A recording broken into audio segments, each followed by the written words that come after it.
e dizer que nessa sessão sobre a reforma da Previdência, muita coisa já foi dita. É evidente que eu não quero repetir, mas eu quero acrescentar um ingrediente importante que ninguém falou. O Brasil esterilizou em 10 anos 1 trilhão e 200 bilhões da sua economia através de uma operação chamada Operação Compromissada. Pouca gente sabe o que significa isso. A sobra de caixa dos bancos, que eles não conseguem emprestar no mercado para empresas e para pessoas físicas. Sabe o que os bancos fazem? Todos os anos compram títulos da dívida pública. E o governo se compromete em repassar com uma remuneração de Selic mais a inflação para remunerar o caixa dos bancos. Isso esterilizou da economia brasileira 1 trilhão e 200 bilhões nos últimos 10 anos. O mesmo valor que o governo está dizendo que vai economizar com a suposta reforma da Previdência. O que está em jogo, na verdade, meus amigos e minhas amigas, é um debate enviesado sobre a atual situação do Brasil. O Brasil é mesmo um país quebrado?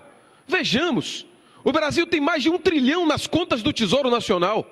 São 300 bilhões de dólares em reservas internacionais, acumuladas a partir do governo Lula. Este mesmo país tem 1 trilhão e 200 bilhões em operações compromissadas. Será que é a Previdência responsável pela crise fiscal brasileira?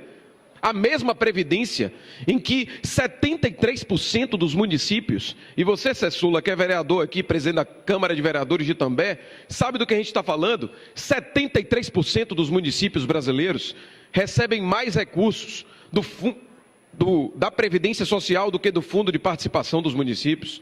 E é bom ressaltar que isso não é um número só do Nordeste. Dos municípios paulistas, a ampla maioria também sobrevive com recursos do INSS. Isso vale para Minas Gerais, isso vale para o sul do país. Então é importante mencionar que quando foi criada a ideia de previdência lá no passado, no plano Beveridge, na Inglaterra, depois no plano Bismarck, na Alemanha, a ideia da previdência é um salto civilizacional extraordinário.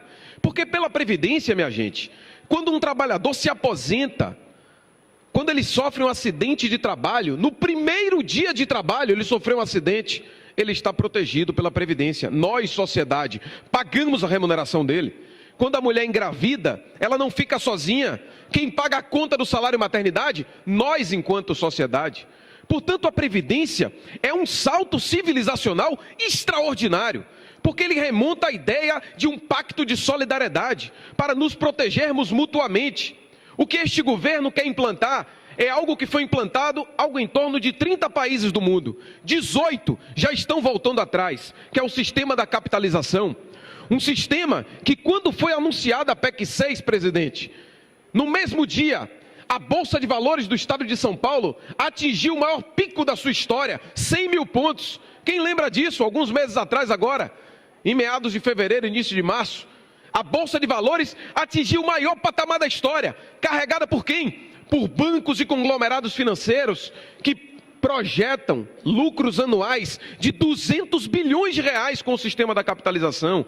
Os bancos, esses mesmos que nós enfrentamos lá no Sindicato dos Bancários, que lucraram no ano passado 95 bilhões de reais. E quando um acionista do Bradesco, do Itaú, do Santander, de qualquer banco, recebe seus dividendos, não tem tributação.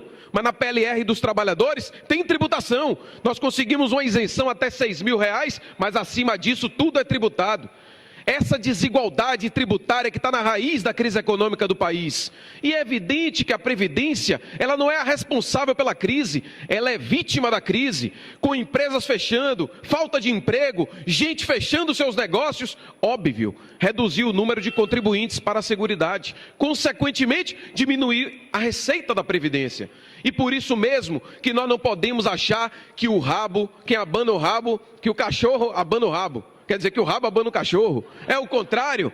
Nós precisamos encarar que a disputa de rumos do país que está em jogo neste momento significa uma parte desse conjunto de deputados que defendem, junto com o governo, a reforma. O que eles querem, na verdade, é o que foi dito aqui. que a Constituição não cabe no orçamento público. Essa é uma meia-verdade, porque o artigo 26 do ato das disposições constitucionais transitórias estabeleceu que deveríamos fazer uma auditoria da dívida pública brasileira 1 ano após a promulgação da Constituição. Cadê essa auditoria, gente? Jamais foi feita, de uma dívida que o Brasil pagou quase 5 trilhões em 10 anos e aumentou 5 trilhões a suposta dívida. Como assim?